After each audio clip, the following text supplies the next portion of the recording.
Welcome to the Back to Me podcast, where we help multicultural incoming freshman women and men manage their entire college experience throughout post-graduation to successfully transition into entrepreneurship and corporate workspaces as new hires. Back to me. Oh, I turned it around. I'm back to me. I finally figured it out. I'm back to me. So when you think you have nothing, back to me. I go back to me. Yeah, I'm back to me. Hello, everyone. It's your host, Yoli Tamu. The design of education has recently become a political conversation. While many students are still feeling left behind and in search of safe spaces in their classroom. In this week's episode, we are joined by Michael Funk, Director of the Expanded Learning Division for the California Department of Education. In collaboration with a highly diverse group of educators and practitioners, Mr. Funk developed a strategic plan known as a Vision for Expanded Learning. Find out how this plan focuses on 4 initiatives to support the direct needs of students seeking quality programming from educators who truly seek to build a relationship with their students, while also encouraging them to seek careers in fields such as education and social work. Enjoy. You know, I had the honor of attending a conference this past summer, and I was able to meet this incredible person. Had so much life and just full of so much personality. And I was so excited to get the opportunity to meet him. Mr. Michael Funk, how are you doing? How's it going? I'm good, Yoli. And talk about a person with lots of life. Oh, That's you. oh, thank you. Like attracts like, huh? I'm doing good. And I believe that. And when I met you after that event, that's what I felt like. And so when you asked if we could talk on your podcast, I was honored and am honored. Thank you. Thank you so much. Yeah, it was a good time. That was a fun conference. We learned a lot in SEL. This podcast serves college students. And so, you know, they're the incoming college freshmen that are dealing with all this anxiety and just transitioning into college. SEL is so important. And I know that is the cornerstone of a lot of what you do. And I just wanted to talk to you about it. But before we get into it, I know as the Director of Expanded Learning for the California Department of Ed, that's such a big title and there's so much that's involved in that. What inspired you or who inspired you to even land in the Department of Ed? Because I'm sure you've got so much that you're doing, but you're here, you're in this role in expanded learning. So how did that happen? Reluctantly. If you were to press me about how I define myself vocationally, I would say I'm a lifelong youth worker in many different ways, even starting as a volunteer in college. I volunteered working with elementary and high school kids in the area, happened to be in faith-based settings. I graduated with a degree in education and came out as a middle school science teacher and a high school basketball, track and field coach. Oh, okay. You know, and I went into youth ministry for many, many years. And then I found myself in the Bay Area. I really found, I don't call it a calling because I don't think that way. I just was narrowing down on what I consider my purpose. So I'm getting to how I got here. But when I moved to the Bay Area, moved to San Francisco, and with a couple of people, we had connected with 20 or 30 teenagers who lived on the west side of San Francisco, and there were no youth serving organizations and no support for them. And many of them they're just good kids, but many of them were wrapped up in the juvenile system and had challenging families. And so I wanted to do what I'd always dreamed of doing, which is starting a youth and community-based organization to support young people. Found that maybe to be a better expression of my spirituality than many other things that are typically done. And so we did that. But I was also savvy enough to know that the system has to change. It's the system that's pushing these kids back. And I had to do the politics, I had to do the advocacy, I had to work. And as a result, eventually gravitated towards driving back and forth to Sacramento, advocating the state for state funds to support school-based after-school programs. I did that for 20 years. And I advocated and we were successful. We got millions into the state budget. It kept growing. It kept growing. When 2012, I was asked to come lead a new division at the department to oversee this state funding that I had been advocating for. And I really didn't want to go. I didn't want to leave the Bay Area. The department sounded like a bureaucratic jungle. But I couldn't say no because I had been fighting the department for so many years. So we could use the money in the way that would really support these youth and families. And we kept getting resistance. And so I thought, okay, someone's got to go. Someone's got to go that knows the work, that knows the community, that's been in the trenches. And so it's hard to believe that that's 12 and a half years ago. Wow. And since then, California's pre-pandemic, my office oversaw over $800 million, which is more than all the states combined. And now it's $5 billion. My goodness. In California. In California. But I say all that to say what has driven me through all of this, and I want to say this to your listeners, especially those that are on this adventure of college. What's the centerpiece for me is when we are talking about providing opportunities for these young people, we're talking about providing an opportunity for them that is physically and emotionally safe, and providing an opportunity to be in relationship with an adult who cares about them and that they would say cares about them. Right. You know, a lot of adults say they care about kids, but not many kids say these adults care about me. And that is exactly what my measure of success is. If that young person says, if I am having a rough day, I can go talk to Michael, right?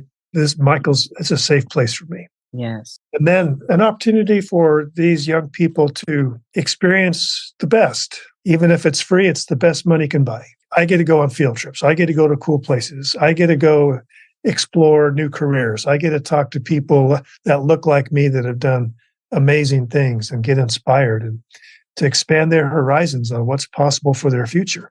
That's right. And what I had to learn and needed to learn is, you know, everything I just described that these young people need and is important for them, it's just important for humans. And the college students that worked in my program had the same need. They deserved the same opportunities that I was asking them to provide these young people. So I came to the Department of Education because the same reason I started doing systems work in San Francisco. Because the way education is designed, it's harming young people. Wow. There are lots of young people that have figured it out. There are lots of young people that have navigated it. But there are lots of young people that are not succeeding because of the design of the system. And the big challenge is how do we engage those young peoples and families that are being harmed into creating something that's new? You hear this a lot from people who really understand and talk about equity and social justice. You know, we don't fix the system. The system's not broken. It's doing exactly what we designed it to do. So that's, for me, it's like this work at the state level is, I still consider myself a youth worker. And it's all about how can I do something in this position of authority that will help people in California and beyond create opportunities for young people that will provide those things. Amazing. Amazing. I love the fact that you have a faith background, because it's not as if we promote religion per se, but it's something about having a foundation that humanizes you to recognize us as human and that we are all dealing with some of the same pains and issues, regardless of race, creed, color, all of that. So I'm just really, grateful to talk to you on that level, knowing people as human beings. And so when I heard that you created this initiative, or about 4 initiatives for a program called A Vision for Expanded Learning. And I believe you told me it started off as a group of people having a conversation that's turned into 4 initiatives. And it sounds like quality programming was a part of that, what you were saying initially. Can you tell us about that, the Vision for Expanded Learning, and how that got started? Well, of course. I mean, my charge when I came to the state service was to shift the role of the department from a compliance-facing organization to a quality-facing organization. And before I came here, there was really no access to the department. There was a firewall between those of us doing the work in the field and the department. So I came to blow that up. And we know that if you're trying to create something new, you've got to engage all the stakeholders in the creation of it. You know, the typical pattern for government is, or any bureaucracy, higher education, or is for people in the bureaucracy to come up with a plan and then put it out for public comment, right? We'll put this out for public comment, we'll listen to you, and then we'll come back. And then who knows if they do anything with it. But that's not engaging the community. Right. That's checking a box. Mm. We did something, I put it out for comment, now I got it back, so we checked that box. The hard work is getting diverse people with different perspectives in the same room over an arc of time and asking them to create something new together. And so that's what we did. We put out the application for people to engage in a planning process, strategic planning 1.0, and we had 120 people apply. This was volunteer for a year. This was pay your expenses for a year. You know, fly to Sacramento, go to LA, alternate every month, 10 hours a month, cover your expenses. We'll buy you lunch. That was the extent. And we selected 80 out of those 120. And for a year, we worked and came up with 4 strategic initiatives. One of them was including defining quality. What does quality look like? Yeah. And that's the things I said at the first part of the podcast. You know, in a year with 80 people volunteering their time, we lost 2. Wow, that's excellent. The whole year. You saw the plan that was published. It's a 3-year plan. At the end of 3 years, we had executed. And by the way, we implemented the plan in the same way. We recruited people from the field to serve on implementation teams. And so not only did they plan it, but they were going to be involved in making sure it happened and implementing. And by the end of 3 years, 95% was done.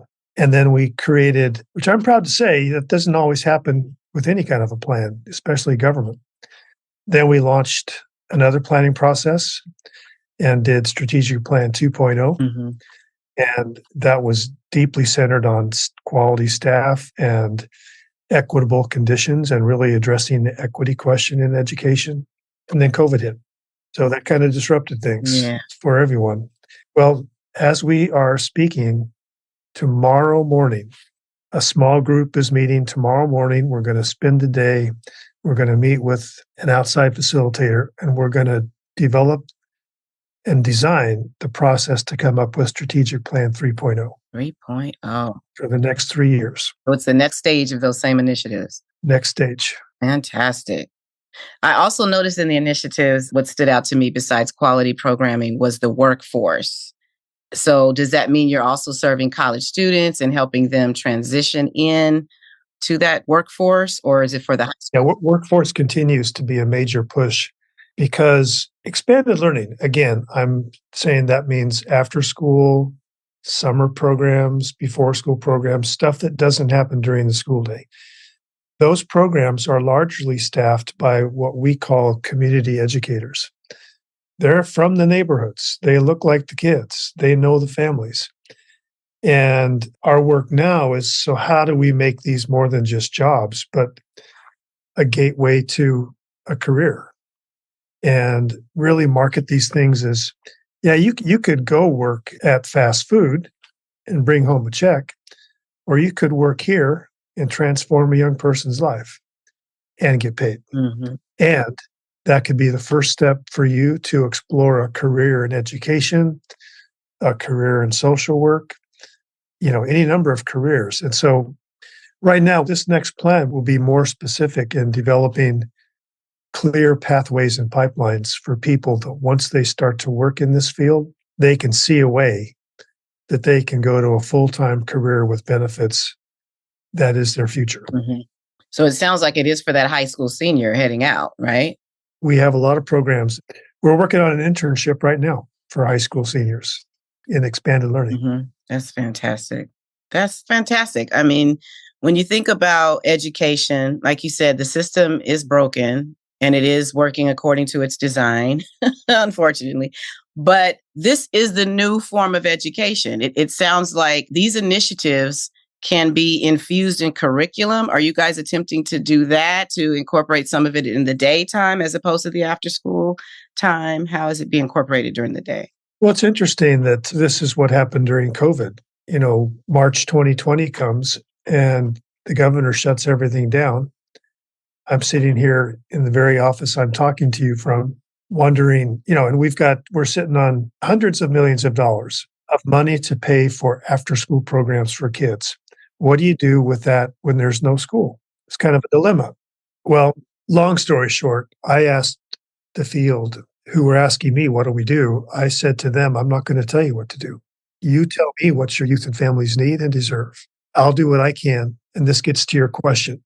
So after we learned that, hey, these families aren't going on their Zoom classes, schools don't really know where they're at.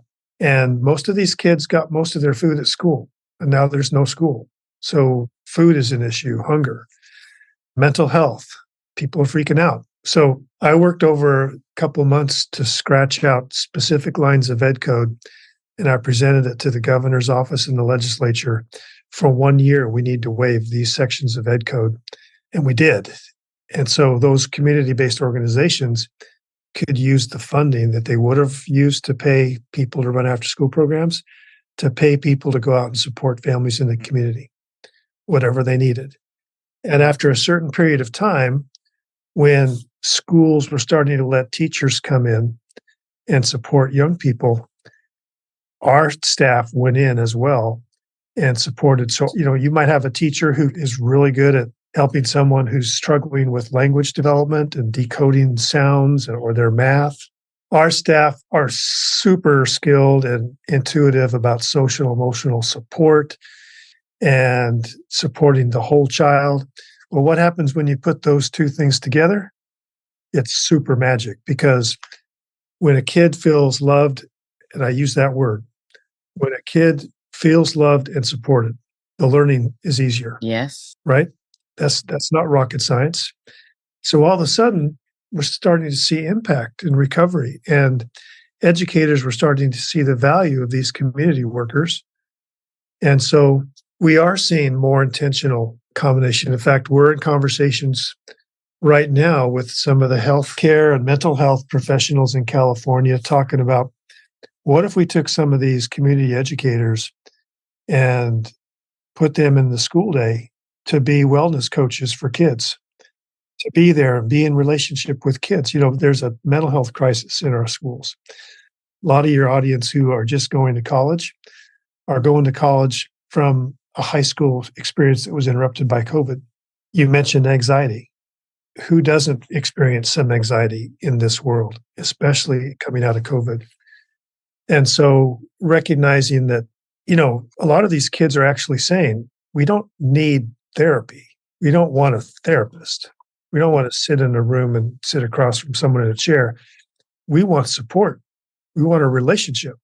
We want someone to talk to, maybe someone to play catch with or listen to music with. And that's what we're talking about, bringing into the school day to support these kids who are struggling. That's so good. That's so fantastic. Yeah. And I would say to those of you listening, you can find someone like that. If you're needing that, don't feel hopeless. Don't get stuck in your rut. And for goodness sake, if you start to entertain thoughts of doing harm either to yourself or others, there are people out there who love you if you're willing to walk towards them. So now this programming currently is set up for California, but I'm wondering, do you have tips for our listeners who, are across the nation who, like you just said, they don't necessarily want to go to a therapist, but social emotional learning is at the heart of what you do, and it's at the heart of what they need in these relationships. So I'm just wondering, are there some strategies or maybe part of those competencies in SEL that stand out for you that you want to share with a college audience that would help them begin a conversation or open a conversation with one of these counselors on the campus in the Wellness Center? Yeah. Well, first of all, there's not nearly as much, but every state has some government funding for after-school programs. But, of course, if you get to very remote places or some reservations, you might not find a lot of community partners or community organizations, but there are many stellar organizations in communities that will help you find community and develop community. They might not have a dime of public money, but they're out there. Some of them are faith-based, and some of them are funded by private foundations, and some local government, some state government. There are mentoring organizations. Like there's an organization called Mentor California that's part of a national. If you Google mentoring, you'll start to see websites where you can actually put your name down as someone who's interested in meeting someone to talk to. So there's resources out there. And sometimes, especially with COVID or with technology and screens, we start to believe we're isolated, but that's a choice. Being isolated is a choice, and you can make a different choice. And I mean, the internet is where a lot of students are finding more comfort. I'm finding that if they can chat or text about issues, I don't know if you're experiencing this with some of your conversations with the educators, but a lot of them are just finding they will text. So for you to say mentoring.org, is that what you said? That's a location? I think it's one, but I mean, yeah, if you Google mentoring, you'll find lots of resources. Okay. Yeah. So, I mean, that's really it. I really love the fact that expanded learning is thinking about the whole child, the whole person. So there is a connection to academics.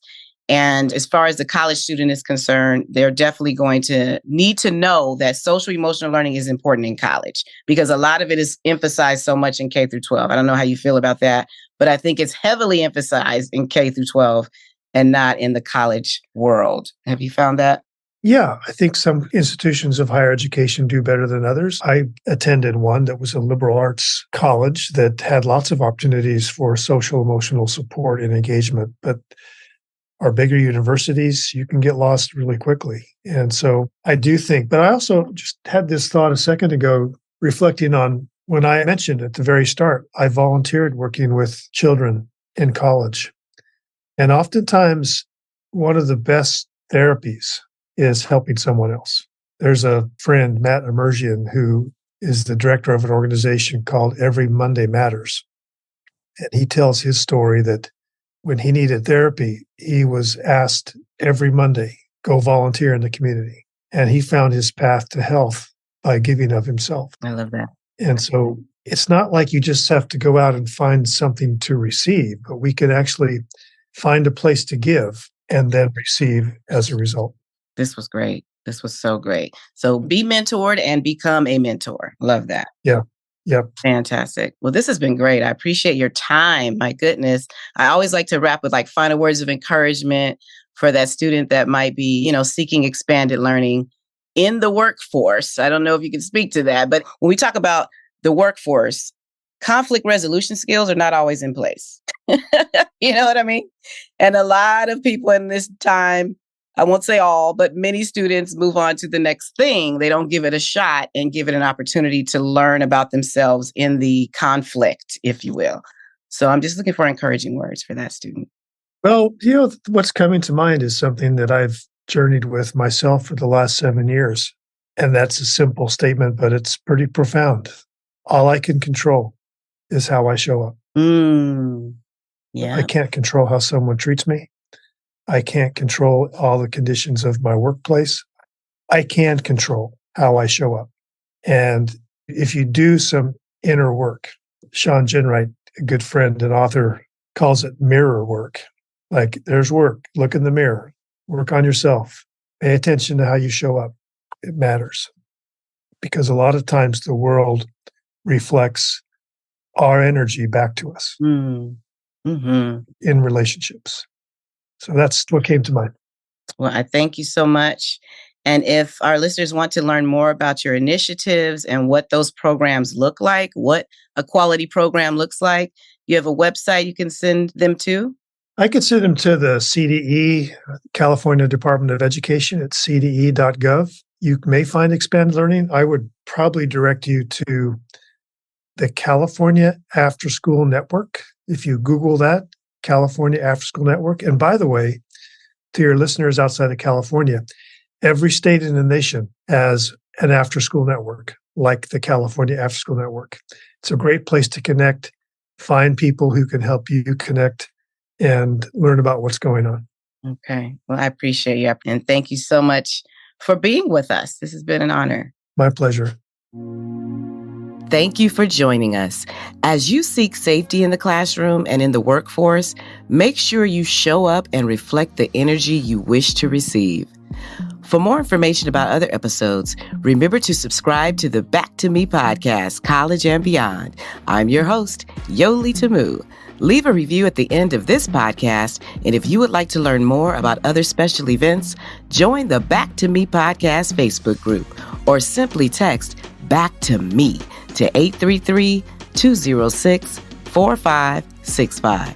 Until next time, be well.